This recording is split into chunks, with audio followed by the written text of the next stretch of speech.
Thank you very much for staying with us. Let's do some business news now. And one very interesting development we've just been told is that Ghana earns $350 million each year from bushmeat trade. Chief Executive Officer of the Forestry Commission, Samuel Afaridate, disclosed this at a colloquium on forest, wildlife and climate change in Accra, and noted that about 385,000 tons of bushmeat is consumed annually in Ghana. Statistical Service reports for 2012 indicated that forestry currently accounts for 2% of Ghana's GDP, down from 6% in 2002. Bushmeat trade is estimated between 225,000 and 385,000 tons per annum, valued between $205 million and $350 million. Animal and plants products used in traditional medicine and cultural practices also yield some $13 million. And then again, about 70% of our population is rural. Most of these people depend on the forest for their energy needs. It is estimated that 70% of Ghana's energy needs is met through wood fuel. We are not just losing the forest, but we're also polluting the water, and we're also degrading the land so that it is no longer productive. So the question comes, where do we want to go as a nation? Do we want to go down a path of total destruction, living for today and forgetting tomorrow? Or do we want to plan ahead?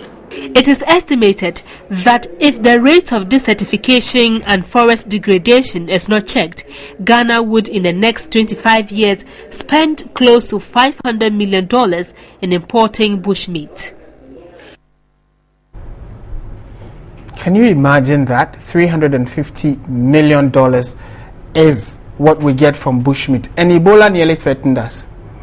Okay, away from that issue though, and the Cattle Dealers and Butchers Association in the Wa municipality has kicked against the upward adjustment of slaughter and inspection charges by the Municipal Veterinary Services.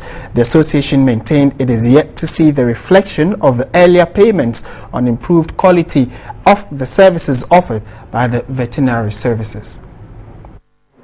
A meeting between the Wa Municipal Veterinary Service, the Agric Directorate and the butchers on the implementation of the new veterinary charges ended inconclusively. The Upper West Regional Veterinary Officer, Dr. Richard Jima, said the service had upwardly revised its fees. From 2 cedis, a permit to slaughter a goat, sheep or pig had been increased to 5 cedis. The slaughter and inspection of a cow, which previously cost 5 cedis, is now 10 cedis. We'll still paying the 2 cedis. That is the old price. We can sit here. Everybody will go and write a letter. LCCs, Parliament Assembly. We should pay money. From 5 to 2 cedis. From 2 cedis to 5 cedis. Meaning tomorrow they will bring another LL something and say 10 cedis. Parliament passed. We are not paying the money. Secretary of the Wa Butchers Association, Abubakar Alhaji Tanko, maintained they were yet to see the reflection of earlier payments made to the veterinary service. They only come in charge and take the money away. We don't know where they send the money. And the money also doesn't reflect. And that's why we're saying we came to the regional meeting and came to conclusion that the whole region, nobody's going to. When we consulted our counterparts, our colleagues at Bonga and Tamale, they're also doing the same thing. They're saying the OP.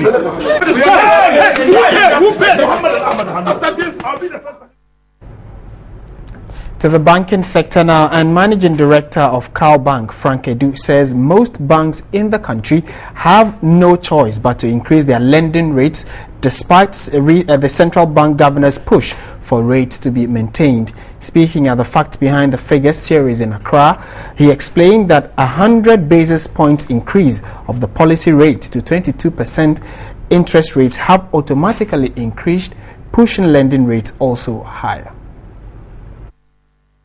If the government is borrowing at 25%, do not expect that you will borrow money from the bank below 25%. It will not happen.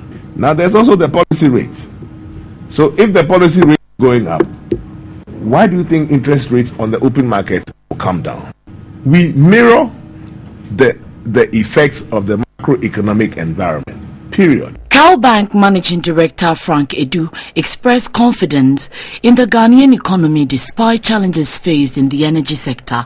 On the city's performance on the interbank market, he maintained the continuous depreciation was due to structural setbacks. If you're generating $1 billion a year, but you import $2 billion a year, you're going to have a shortfall and your CD will continue sliding. It's a structural problem in parts. There are short-term management issues at stake as well. We've got to get both right. Otherwise, this CD is going to continue sliding. The local currency has lost 43.8% of its value to the US dollar, despite a raft of measures introduced by the central bank and an international monetary fund program to stem the rapid depreciation. We can always look outside for such meager help, or we can decide that we've got the resources in-house, in-country, and if we harness them properly and manage them properly, we don't have to go begging. I don't think that the package is big enough to justify and warrant the kind of conditionality that the IMF is asking us to go through. He was speaking on the line of Bank's first quarter performance, which saw the bank's net income rise to 56,171 cedis compared to 40,107 cedis recorded in 2014. That's it for business on Midday Live.